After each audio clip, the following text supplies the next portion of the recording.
Fond Memories. Posted by Owen Blackthorne. It rained over the Rosenberg estate. A day's worth of packing luggage into the truck, and soon after it left, the clouds arrived. Inside of the several-story house, little life was expressed as it once had.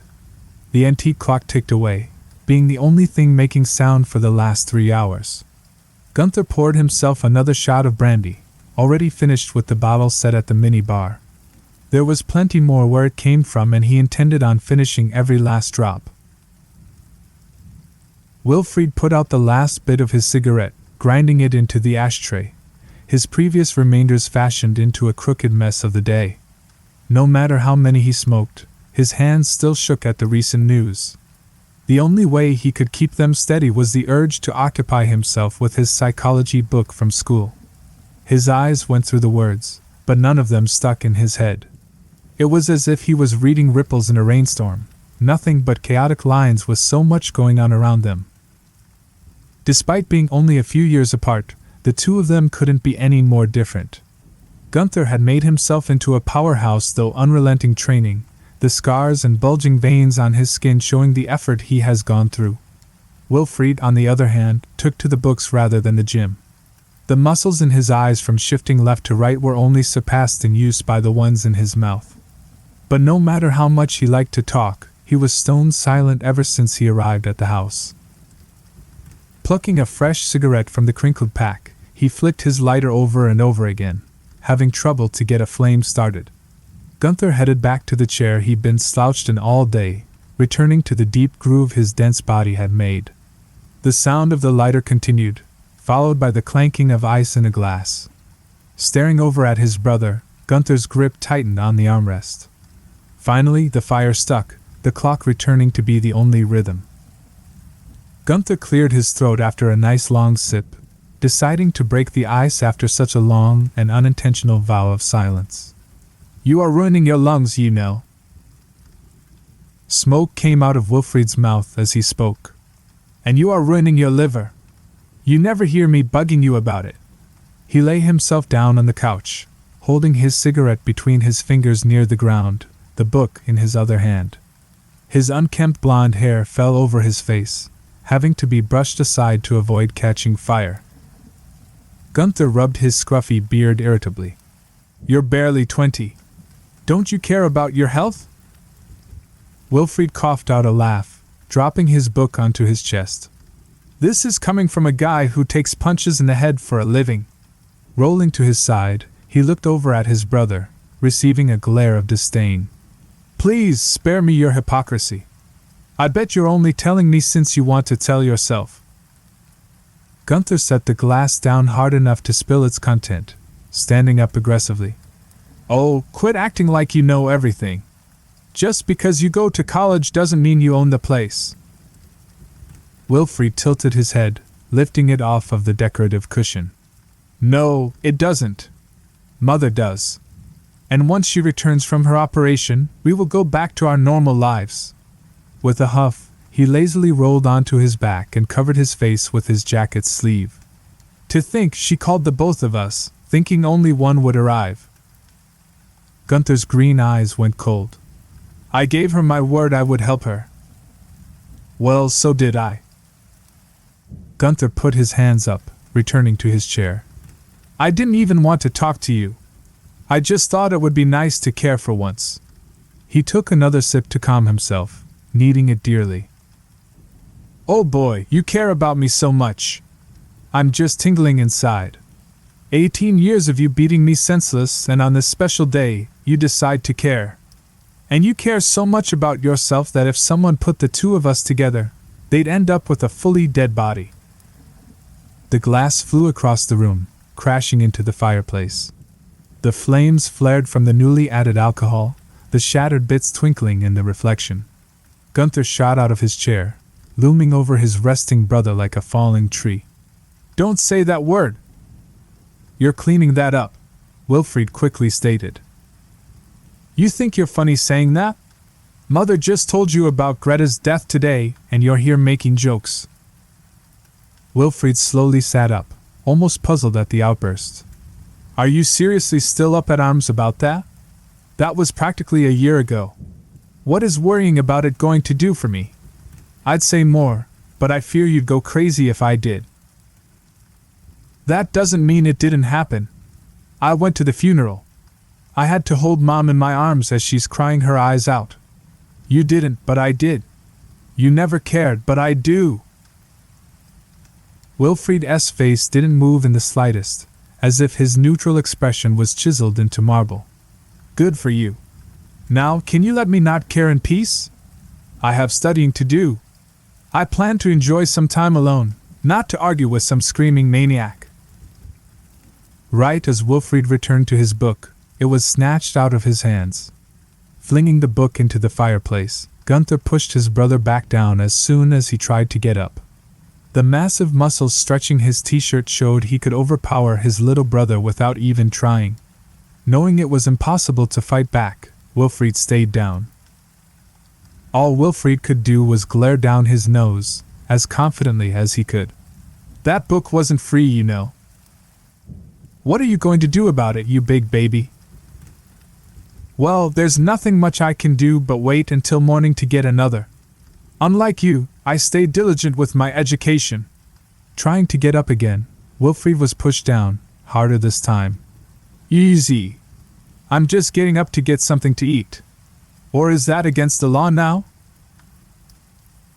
Gunther backed away, allowing his brother to pass. The light in the kitchen turned on, the first time a switch has been flicked all night.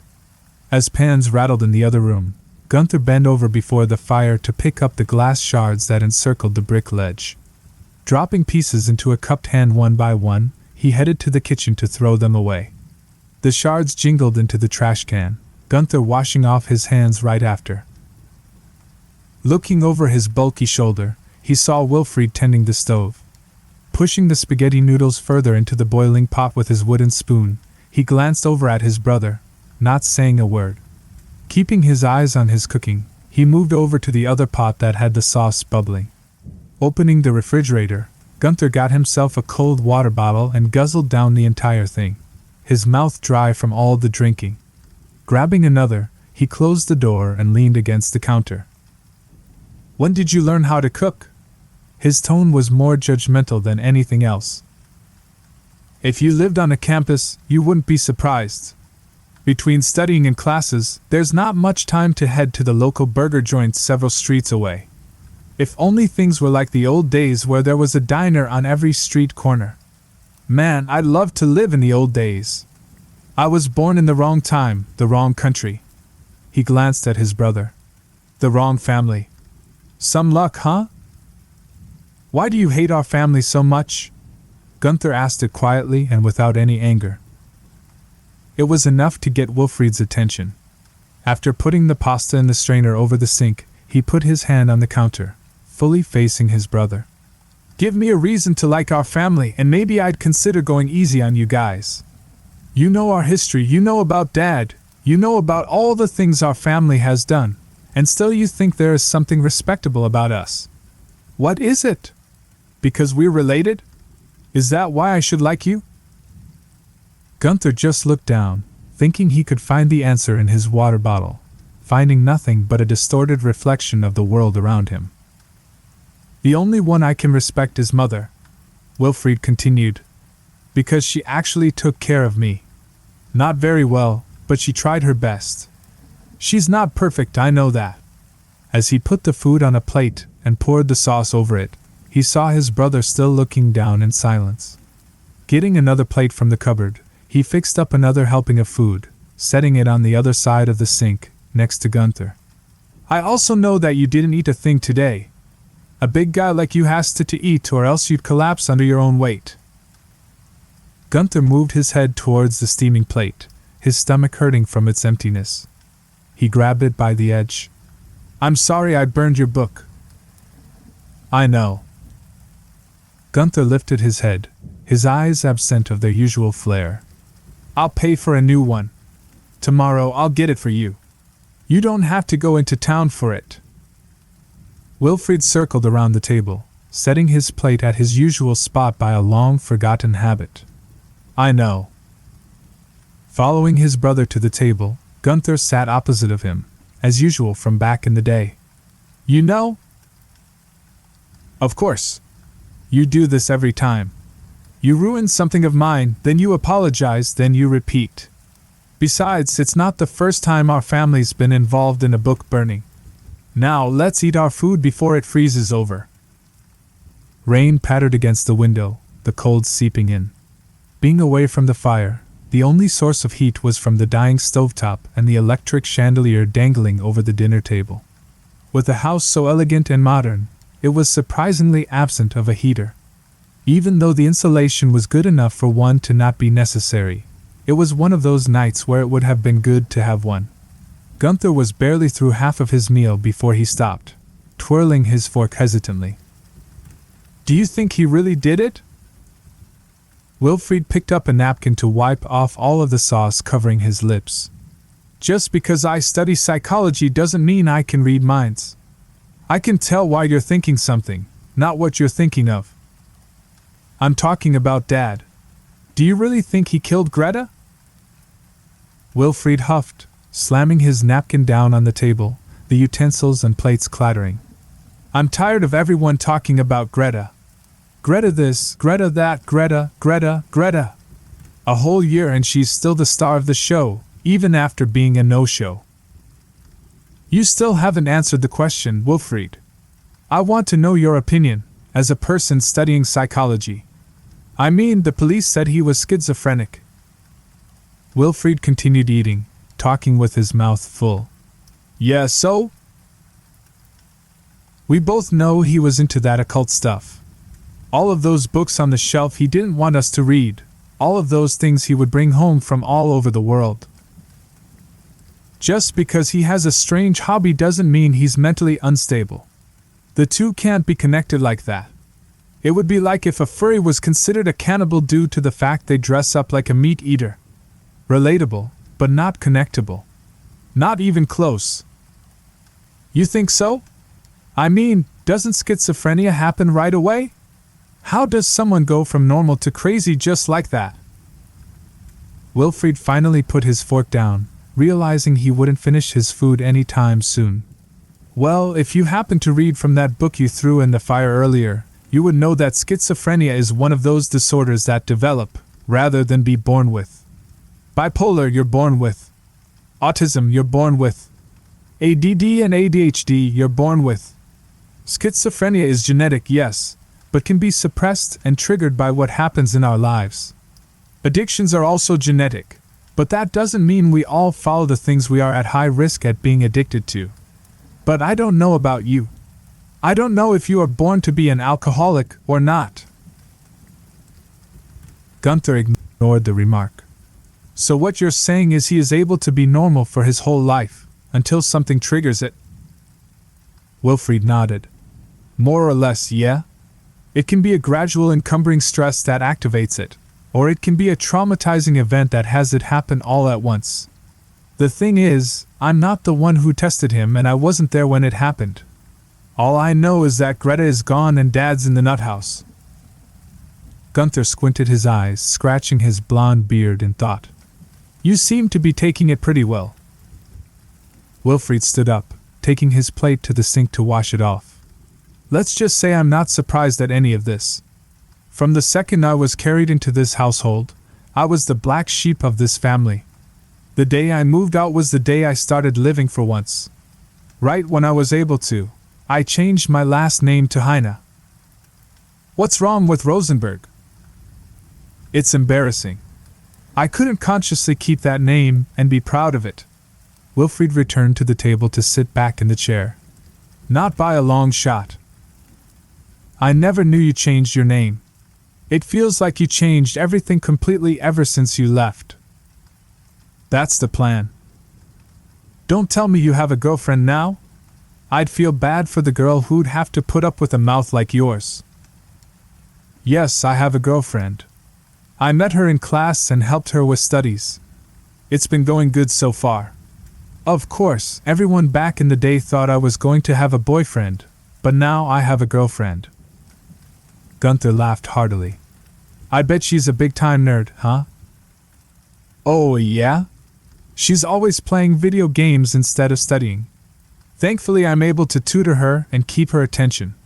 Can't say that for the teacher. How many years you have left in college? Wilfried tilted his head in thought. I think about 2 more remaining and I get my bachelor's degree. Then after I get a job, I'll work on my master's. What kind of job are you going to do? I don't know.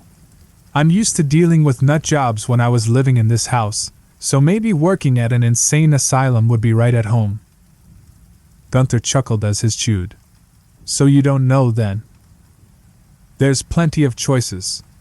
But of course, I'll do what pays best. Lord knows I'm not getting anything else out of our family's inheritance.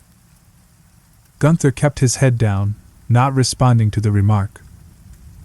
So what about you? What have you been up to? I hear you're in MMA now. Any good fights? Gunther looked around, scratching the back of his head. Not too many, but I keep the crowd going. That's for sure. Must be awkward for you to fight someone who can beat you up for once. Gunther gulped, returning his brother's glare. What is that supposed to mean? Wilfried scoffed. Don't act like you forgot. Nearly every day you would leave me with a bruise or a bump that made Mother's heart skip a beat. My wrist that cracks every morning, my knee that is crooked, the dent in my collarbone. I bet you remember every one of those, maybe even better than me. Gunther sighed, getting up to drop the plate in the sink and let it sit there. That was in the past.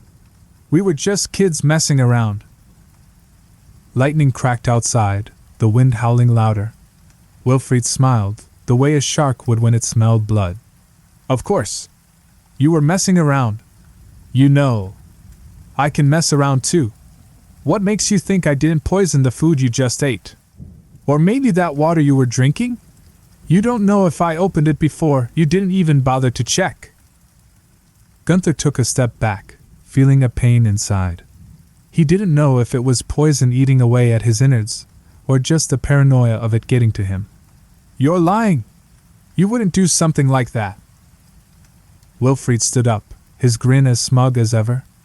Trouble is, you don't know. Maybe I was born a heartless killer. Ever thought of that? Father did it so easily, maybe I could do the same thing.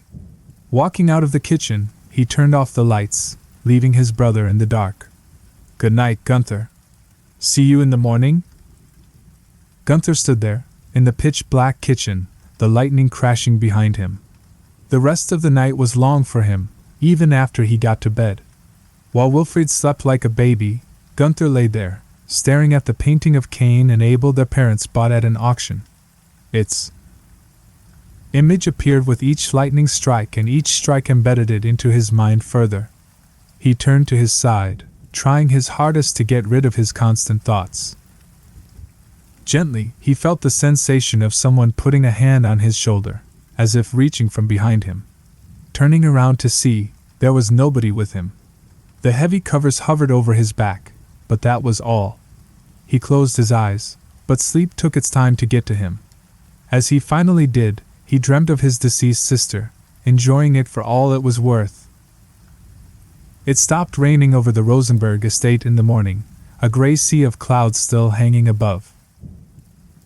Wilfried ate breakfast in front of his laptop, slurping his cereal with milk.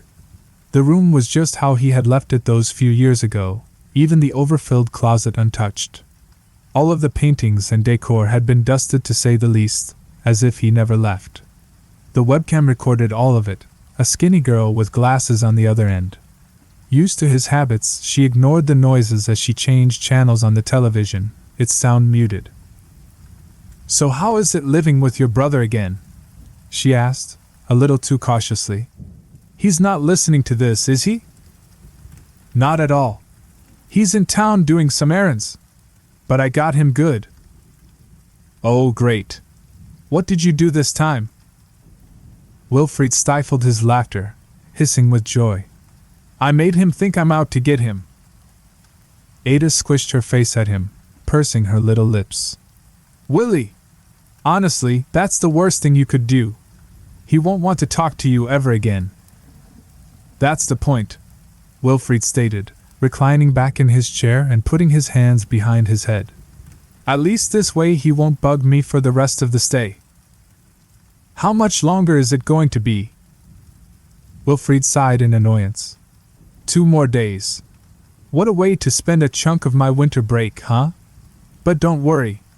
Right when I get back, we'll go somewhere good. Your choice. That's if you come back. With the way you talk about your brother, I thought he was a wild dog you kept chained in the backyard. We would have chained him up, but the neighbors would complain, most likely. You dork. Ada giggled, the kind that was contagious. Batting her eyes, she sighed, a hand coming up to hold her head on her desk. I miss you. I miss you too. They stared at each other, both wanting the screen between them to be gone for good. A sound interrupted their silence. It was faint, but both of them reacted once they heard it. The sound of a high-pitched cry, one from a yowling animal. You never told me your mom had a cat, Ada said, giggling in delight. Wilfried looked at her suspiciously, his eyes shifting. I thought that came from your end. Ada shook her head. No, it's definitely from yours. She clapped her hands with joy. Oh, bring him over here. I want to see your kitty cat. But we don't have a cat, Wilfried corrected. At least, not anymore. It must be coming from outside. Probably from one of the neighbors, most likely. Ada slumped her shoulders in defeat. I to see it. Why don't you just get your own cat? I'm sure your mom would. He was interrupted by a door closing. It slammed loud enough to rattle the window a bit. Great, Gunther's back. Ada grabbed for a book next to her screen, wiggling it with sarcastic enthusiasm. That's okay. I had to study anyway. You better. Ada grinned as she held the computer mouse to end the call. See you later, dork. Bye-bye, darling. Closing the laptop, Wilfried got up to greet his brother from the banister. Leaning over the wooden railing, he didn't see anyone at the door and couldn't hear any sound from the other rooms. Making his way down the stairs, he looked in the kitchen to only find the dishes from last night still there by the sink. Even in the living room, he was alone, no sign of his brother. Leaning against the grand piano, he tapped some keys at random, thinking. Gunther, you in here? Waiting for a reply, he could hear a quiet humming. Not humming from an electric current. One from a girl, in a tune he remembered hearing when he was growing up. A tune that was entirely made up by his sister. Stepping lightly and following the sound, he was led back to the stairs. Right in front of the stairs, the door squeaked. The door to his sister's room. With a loud creak, it slowly opened up, completely dark inside. Wilfried stood there, stopping abruptly on the step. The door slammed behind him, making him jump. Gunther threw his car keys onto the table by the door, a grocery bag in his arm. Giving his younger brother a quick glance, he continued into the kitchen, the paper bag rustling loudly. Turning back to the top of the stairs, Wilfried saw the door was completely closed. Shaking his head and blinking hard, he kept his head down as he hurried to his room, avoiding eye contact with the door to his sister's room. Locking himself in, he moved the chair to wedge it under the doorknob, securing it. His hand was shaking again as he grabbed his nearly empty pack of smokes. Trying his best to steady his breathing while he lit his lighter, his sharp breaths nearly put out the flame as soon as it went on. Finally, after almost giving up, the much-needed nicotine entered his lungs. Lying back onto the bed, he moaned softly, the stress releasing. His heart slowed down to a safe level, the trail of smoke in his hands slithering towards the ceiling. It was the memory of her. Just thinking of her made his body lose control. Touching the dip in his collarbone with his fingertips, he closed his eyes. Leaves fell from the tree, covering the grass in a brittle blanket of orange and brown. He saw the window to his brother's room pass him by, changing to the view of the living room down below. The ground made contact with a painful recoil, his body hitting it from the side. In a fraction of a second, he heard a sound similar to a leaf crunching, but one that came from inside of him. His first instinct was to get up without thinking, quickly falling flat again with a whimpering cry. "Why did you push him?" Her voice. The kind that can make a man's heart burst into flames for two different reasons. His reason was the one where his blood boiled.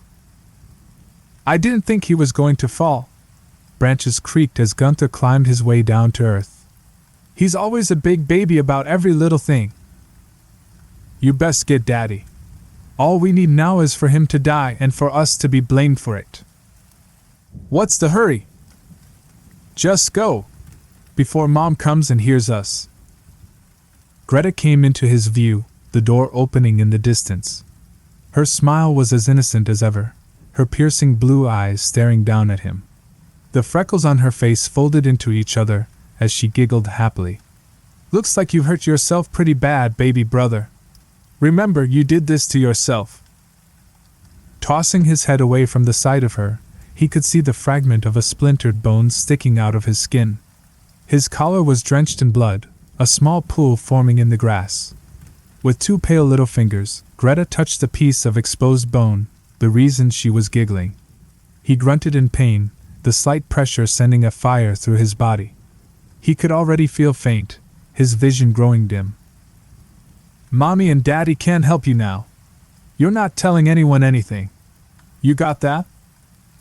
He coughed, only able to whimper weakly. A swift snap made him scream in agony. Greta held the tiny fragment of her brother's collarbone up to her joyful face, blood running down her hand from the wound she opened further. Holding the sharp bone against his neck, she pulled his head back to expose his artery. "If I find out you told anyone, I'll make sure it's the last thing you ever say. Got it?" Nodding only caused more pain, but he did it to save himself from what would come if he didn't. With tear-filled eyes, he was left to lie there, helpless. She casually skipped into the house, humming her made-up tune. The tune he would always hear when she knew she got exactly what she wanted. The tune that would haunt him as he tried to sleep on restless nights. Every time he heard it, the pain and dread would return. A cloud of smoke wafted upwards. Turning over to his nightstand, Wilfried turned on the light, the shadows growing as the sun fell. He didn't plan to go to sleep, but he wasn't ready to leave the bed. Getting under the covers, he continued to inhale deeply. But no matter how many times he did, his body stayed on the alert with no chance of resting any time soon. Downstairs, a bottle of whiskey clanked against the glass full of ice. Gunther downed the alcohol in an instant, holding the empty glass as he reached for the fire poker. Stirring up the fire, he lazily held himself against the brick ledge. A small sound got his attention, barely audible over the pops of the wood. The sound of a girl giggling. Setting the glass on the ledge of the fireplace, he followed the sound up the stairs. Only one of the doors up there was open. Walking up the dark steps, he crossed the hallway and into the even darker bedroom. Nothing could be seen inside, not even a hint of light from behind the window curtains. His fingers crawled along the wall in search for the switch. It clicked on. He felt like falling to his knees at what he saw. Her room was just how it was back then. Her makeup mirror at the corner near the closet. Her dresses and skirts scattered on the floor. The photos of her on the wall when she went horseback riding and birthdays and graduation. She was also on the bed, looking over to him in a pleasant surprise. Greta tipped her head to the side in delight, her red hair flowing off of her shoulder. "I thought you'd never get here," she whispered happily. "What took you so long?" Gunther couldn't find his words. Looking back, the door was closed and already locked. He could see himself in the mirror from across the room, his clothes and face being the same as they were 10 years ago. Back when his sister was alive and just barely starting high school. Back when the two of them would spend nearly every day together, every second they could. Greta sighed, getting out of the bed. "It doesn't matter. I'm just glad you came." Her white nightgown fluttered from her steps, the sight of her slender arms and legs making his heart pound in his chest. She grabbed his hand, pulling him on her way back to the bed. "It's been so lonely without you. I don't think I could have slept a wink if you didn't come. Thank you for being such a good brother. You're so sweet, you know that?"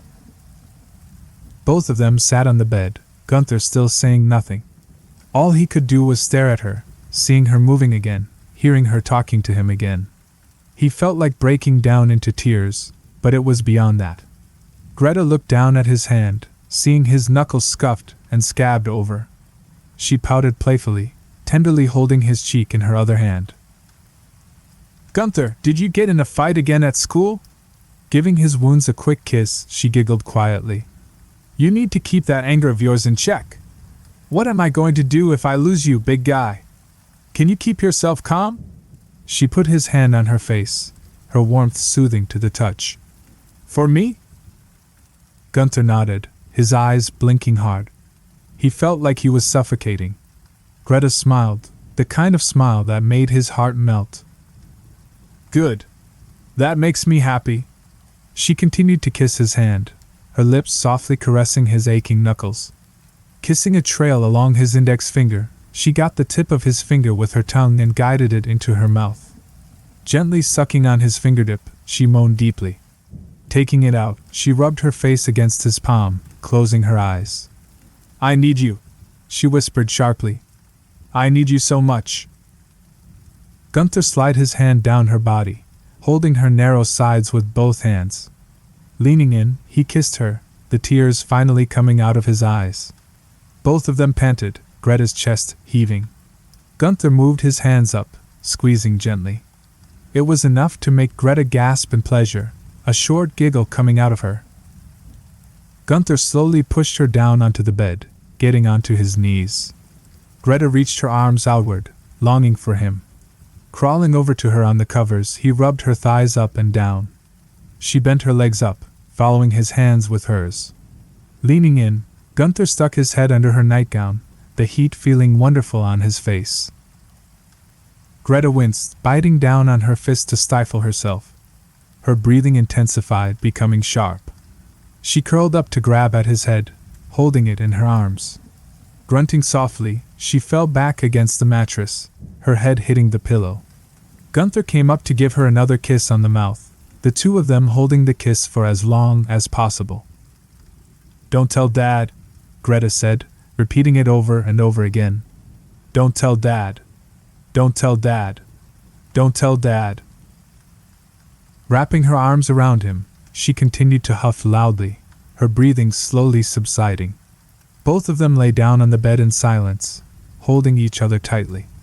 Gunther kept his eyes closed, feeling the desire to smile again for the first time in so long.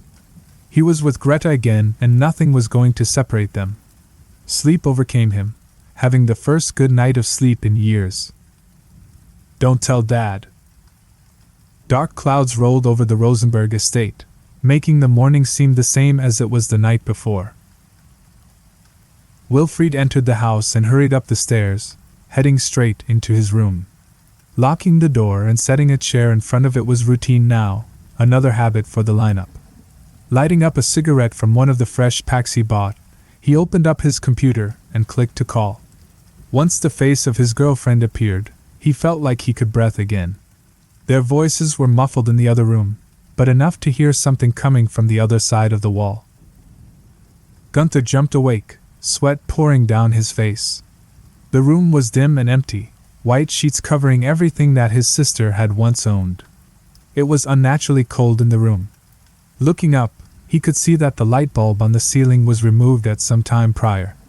He stayed in the bed, shivering, but it wasn't because of the cold. "So how's your mother doing?" Ada asked as she rubbed her wet hair with a towel. She was already clothed, but the call came when she had just got out of the bathroom. "Good. She's doing good." Ada sighed, crossing her arms. "Okay, what gives? There's something bugging you." Wilfried looked away from the screen. "Nothing's bugging me. It's nothing, honest. I'm just freaking out over nothing. You know me." Yeah, and I know you like to lie too. Blowing out a stream of smoke from his cigarette, Wilfried looked up at the laptop, Ada's eyes filled with concern. It's just the house. It's getting to me. All of the fond memories. Ada leaning in closer, her wet hair dangling over her chest. Look, I don't know what it was like when you were growing up. Just the things you told me about is enough to make me worry about you being there with your brother. I don't know why you don't just leave the place and come back to the dorm. Wilfried huffed irritably. Because I made my mother a promise. I told her I'll take care of the house while she is gone, and I'm sticking to it. It's the inheritance, isn't it? Looking down, he tried to hide the guilt on his face to no avail. Listen, my family is loaded. My mother is the only one who would care for me in the entire house. She was the only one who was nice to me, at all. The only thing I want is to make sure is that she doesn't die thinking that I didn't care for her. I want to make sure that out of all of her children, I appreciated her the most. Ada smirked with a huff. How noble. It's practically unlike you. Especially for one of your family members. Can't you give me some credit? You wouldn't be saying that if you lived with these people, believe me. Have you even seen your mother's will? Actually, now that you mention it, I haven't seen it since my sister was the sole heiress to the estate. Now that that kind of thing can happen, I'm sure Mother crossed off her name and scribbled on another one. Why don't you go check then? Maybe then, you can see if all of this is worth the trouble.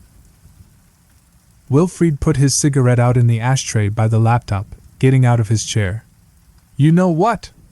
I think I'll do that. I'll let you know once I find out.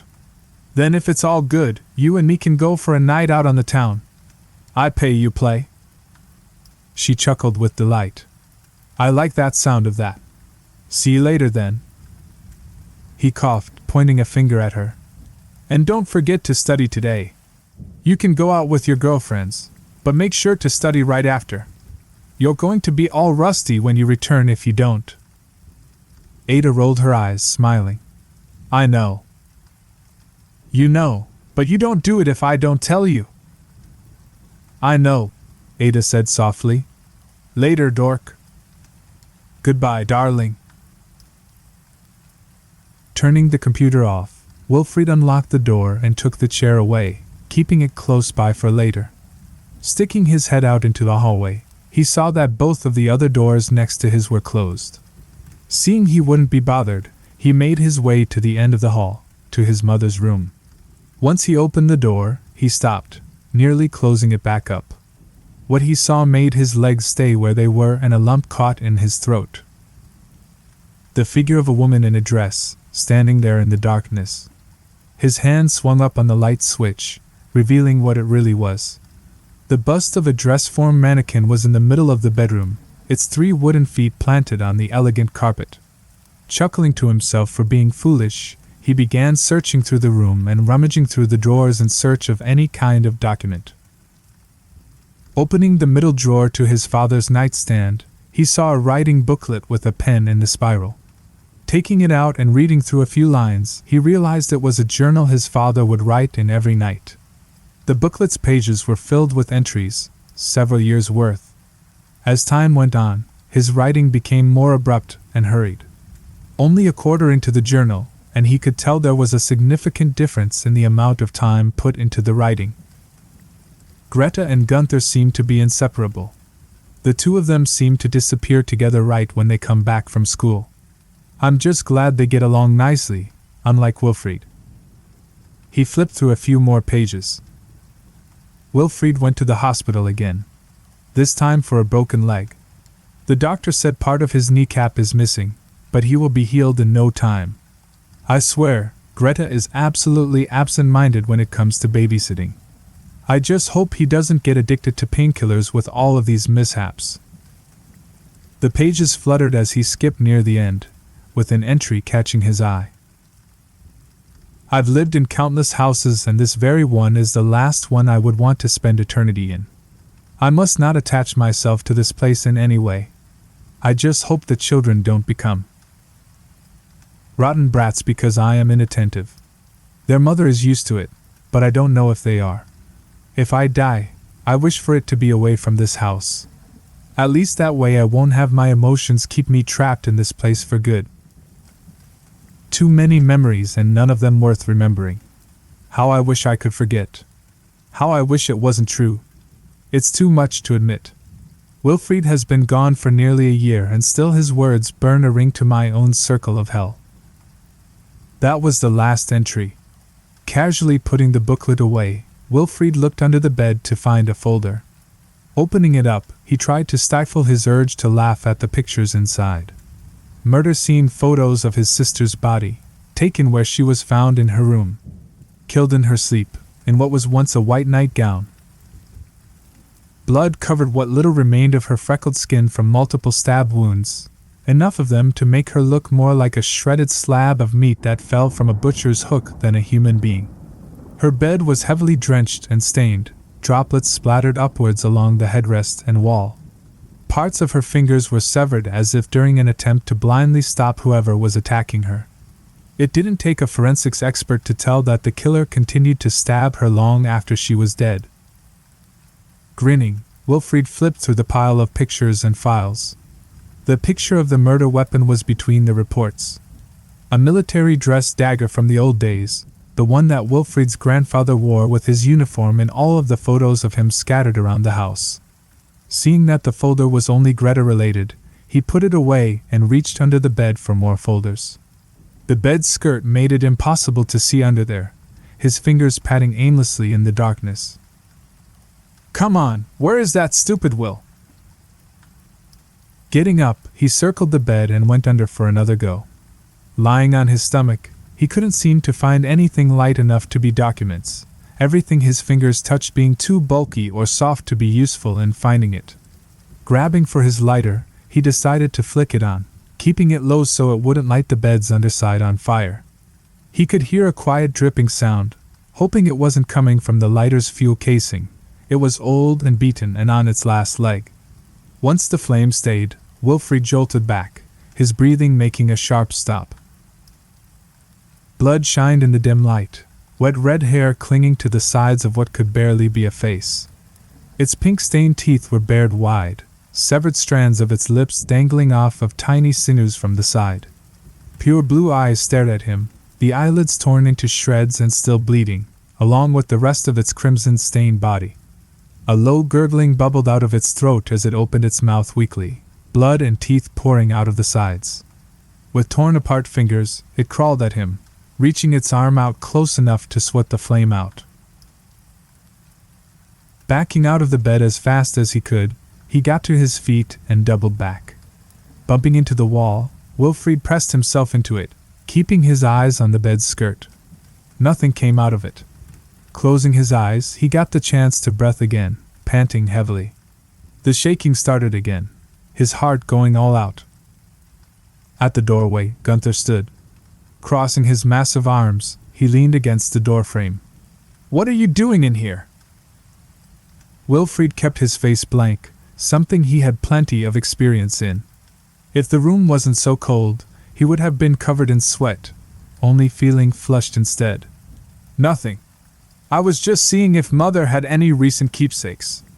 You know, to see if she had done anything nice after I have been gone for so long." Gunther hummed, nodding. Walking up to Wilfried, he stood next to him. There was a dimness in his eyes, hiding any color it had behind a shadow.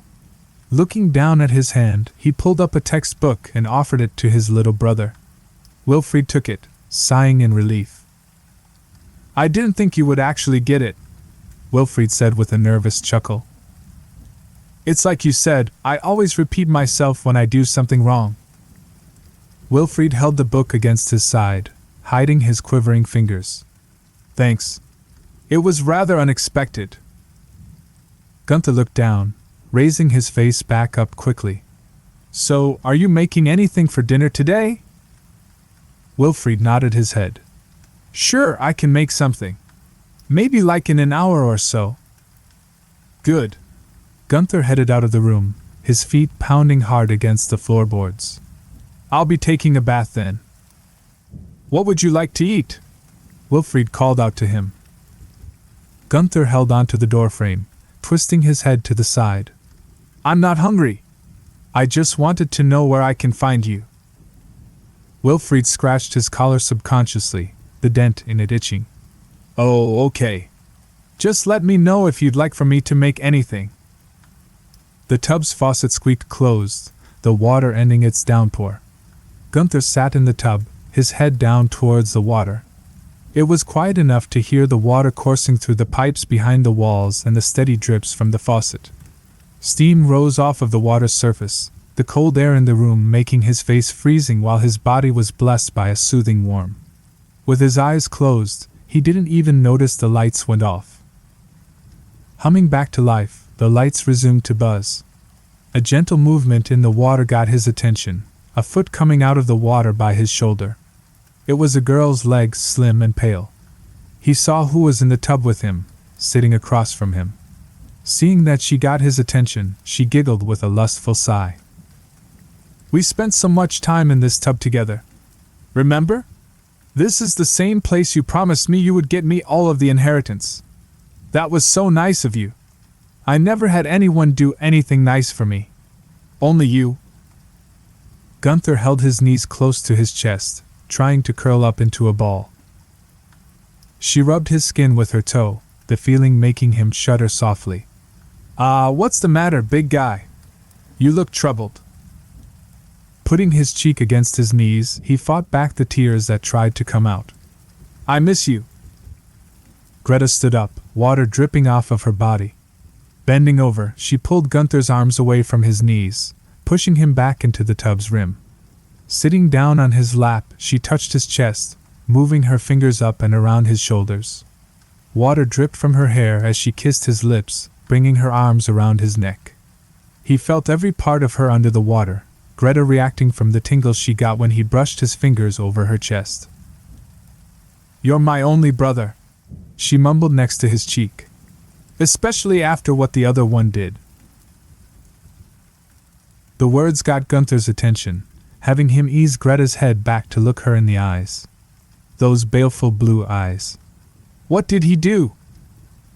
Greta held her brother's chin, her own face dropping into an emotionless glare. He killed me.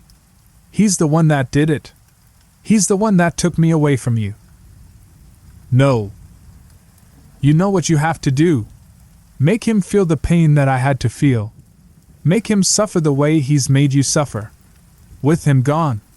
She gave him a kiss, making it last, her voice turning sweet again after. We can be together again, forever. Gunther closed his eyes, holding her tightly.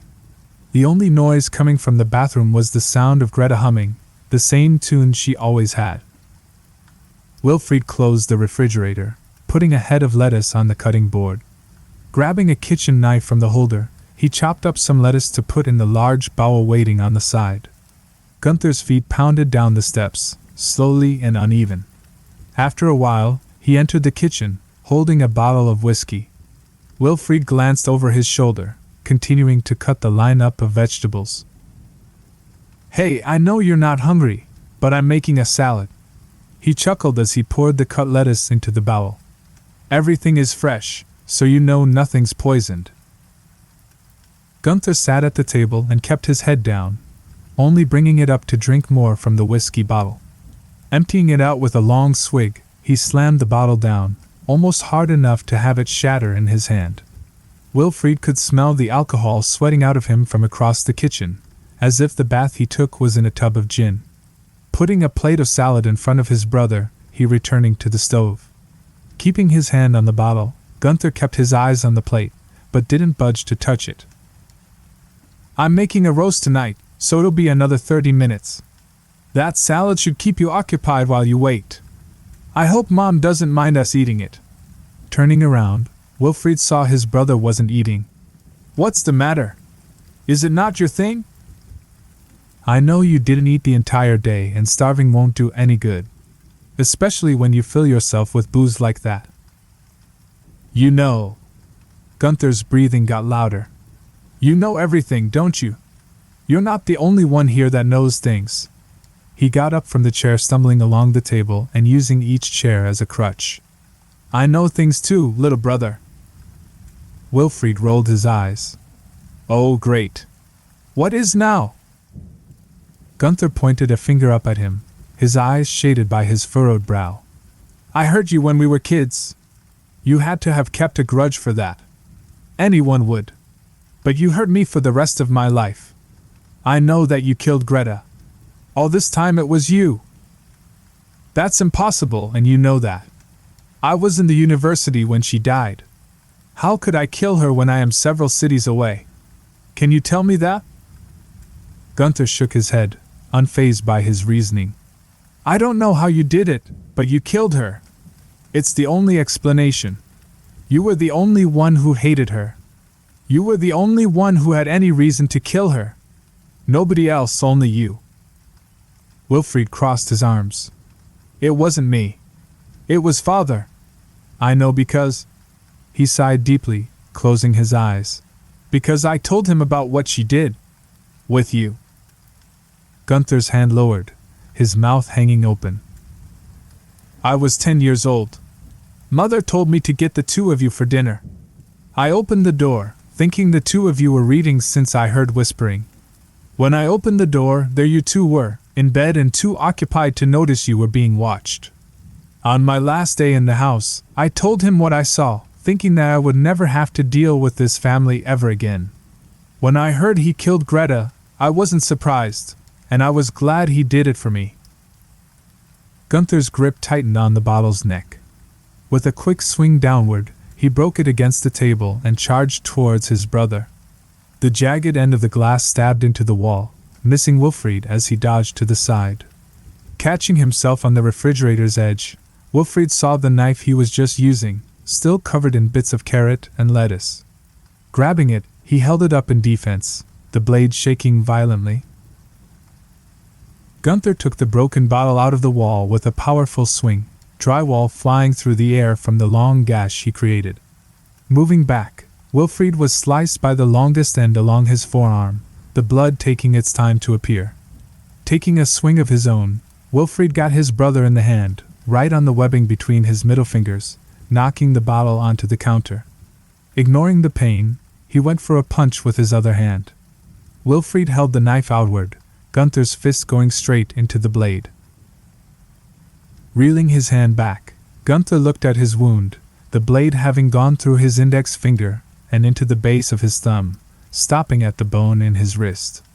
Without saying any cry of pain, he pried the bloody knife out and slowly glanced upwards, any hint of humanity gone from his face. Panicking, Wilfrid bolted out of the kitchen, holding his wounded arm. As he turned his back, Gunther threw the knife at him, the blade missing its mark and skittering along the floor, leaving a trail of blood behind it. Going through the hall, he entered the living room, the front door on the far end of it. The piano played over the pounding of his frantic steps, in a tune he knew too well. Greta's tune. He gasped as he heard someone crawling over the banister from above, his legs frozen in fear. Blood dripped from the body as it leaned over the front entrance and fell onto the bottom floor, its limbs breaking and its bones popping through its skin. Cracking and snapping in and out of place, its arms pulled it forward towards Wilfrid. He stepped back as it got closer, the low gurgling sending chills all over his body, his breathing so sharp that it hurt his lungs. Distracted, he didn't see Gunther come in from the side, tackling him into a slide across the wooden floor. The fireplace burned near them as they struggled, Wilfrid trying his hardest to keep his brother's fists in place. The blood covering the both of them allowed him to slip out of Wilfrid's grip, his fists raising high to come down over and over again. At first, the blood covering Wilfrid's face was from his brother, but soon it became his own. Every punch sent blood into the air, spraying across the brick of the fireplace and the curtains of the window near them. Teeth lay beside Wilfrid's head, cracked and shattered. His eye dangled off to the side by the nerve keeping it connected to its socket. Another punch bursted the eyeball with a dull pop, vitreous humor mixing with blood. Panting, Gunther gave one last punch before finishing, holding himself over his brother's motionless body. Slowly getting up, he could feel his hands again, the blood still pouring out of them to no end. The drops followed him as he walked away from the living room, stumbling more than before. Holding himself on the wall, he stopped to catch his breath. Over the pounding of his own heart, he couldn't hear the soft scrap of metal behind him. A pain shot through his lower back, hitting him so hard he took a step forward. Looking down, he felt the strong push going through his insides. Blood formed around his shirt as it moved outward, the fire poker's tip coming out of his stomach and tearing through the fabric. Wilfried yelled furiously behind him, twisting the poker and jerking it around as much as he could. Twisting around violently, the fire poker tore further across his torso, ripping out of Wilfried's weakened grip. With the last bit of his strength, Gunther took him by the shoulders and threw him towards the fireplace. Wilfried tried to catch himself, but only stumbled around blindly. Landing face first on the brick, his head entered the roaring fire, spreading down his neck and onto the rest of his body. He was too weak to scream and too weak to move, but not too weak to feel the scorching flames engulf him. Pulling out the fire poker, Gunther tossed it to the side, having it roll along the living room. Falling back against the heavily stained curtain, he sat back and watched his brother burn alive, a faint smile lifting his lips. As he held his intestines back from pouring out of him, he heard a soft sound coming down the stairs. Greta stepped into the living room, wearing her white nightgown. As she walked up to him, the piano began to play for him, the tune that she was known for. The pain was gone. The only thing Gunther felt was the joy of seeing Greta again after she was gone for so long. Kneeling down in front of him, she held his head in her arms, bringing his face gently to her chest. Her soft whispering voice sent pleasant chills through his body, a sensation he'd longed for ever since she left. "Don't worry, little brother. Everything will be all right. I'm here. I'm here now. You have nothing to worry about." Holding the sides of his face, she kissed him, the feeling more real than ever, just like the first time they kissed. He coughed as soon as she pulled back, blood spraying the floor at his side and dangling off his mouth. Finally, the damage caught up to him, the smoldering hiss of his brother's body being the only sound in the house. Staring up at Greta, his body went limp, his eyes staying open. The sound of the fireplace continued, as well as the oven cooking in the kitchen. Greta slowly headed back up the stairs, the door to her room closing behind her. A day's worth of fighting, and soon after it was over, the clouds arrived. Inside of the several-story house, little life was expressed as it once had. The antique clock ticked away, being the only thing making sound for the next 3 hours before the fire department arrives. Gunther's organs poured out of his body from the side, his hand falling lifeless. Wilfried's skin was blackened and cracked, just like the book that was tossed into the very same fire. It rained over the Rosenberg estate.